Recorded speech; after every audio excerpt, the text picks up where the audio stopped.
You've got 10 seconds to get off my porch before I forget I'm retired. That's what my wife, Rachel, said as she casually rested one hand on the rifle leaning against our porch railing. The man in the cheap HOA windbreaker flinched as a red that danced across his clipboard. Harmless laser pointer. Sure. But her precision. Pure Marine Corps. It started as a peaceful morning coffee, mowed lawn, and our kids blowing bubbles under the oak tree. Rachel, meanwhile, was cleaning the scope on her M40 rifle like it was just another yoga session. But everything changed when a knock came at the door. For strangers stood outside. One woman in a too-tight blazer, and 3 beefy guys who looked like bouncers at a bad nightclub.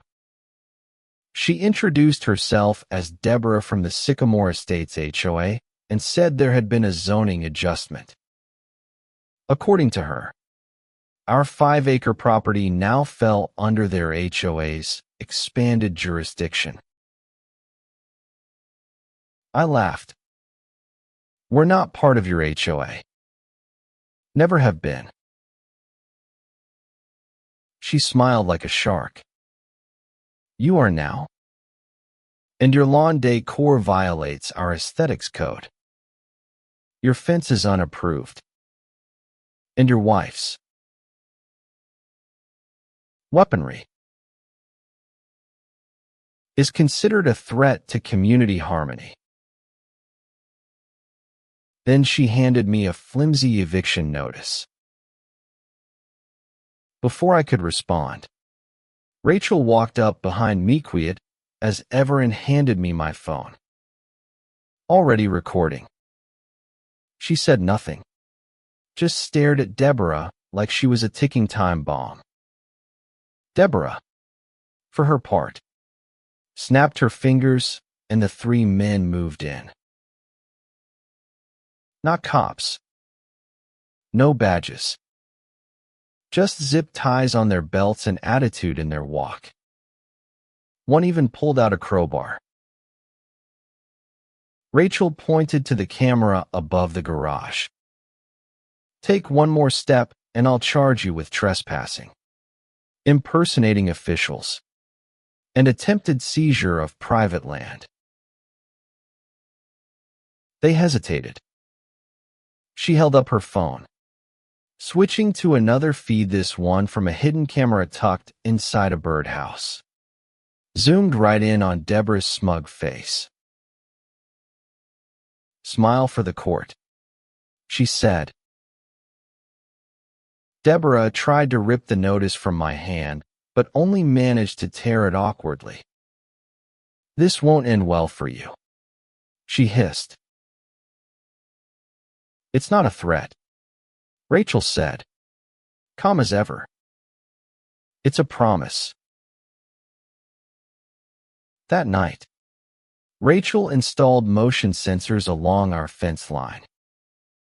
I scanned every zoning document we had.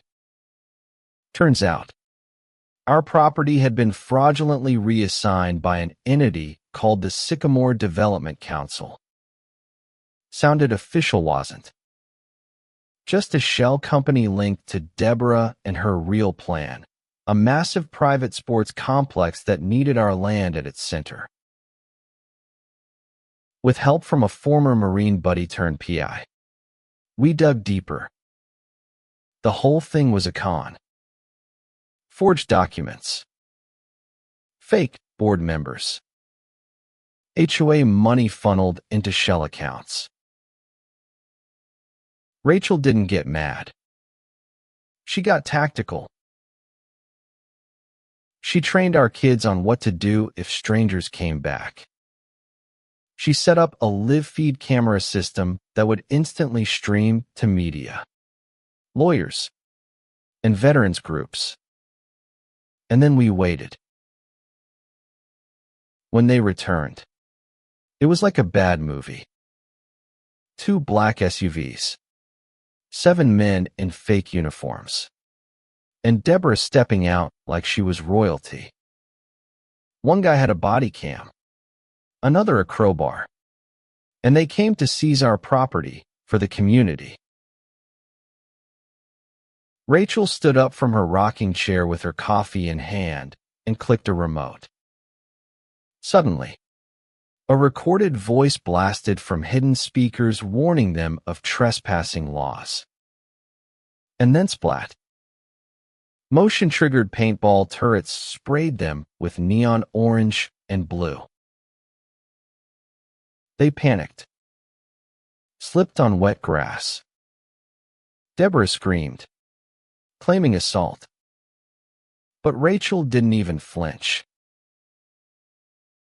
Wildlife deterrence, she said. Perfectly legal.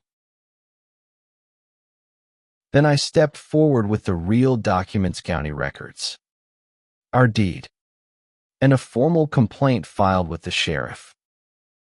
Deborah's men froze. That's when the actual sheriff showed up. He took one look at the mess, then at Deborah. You're under investigation for zoning fraud, impersonation, and misuse of HOA funds. I suggest you leave. She went pale.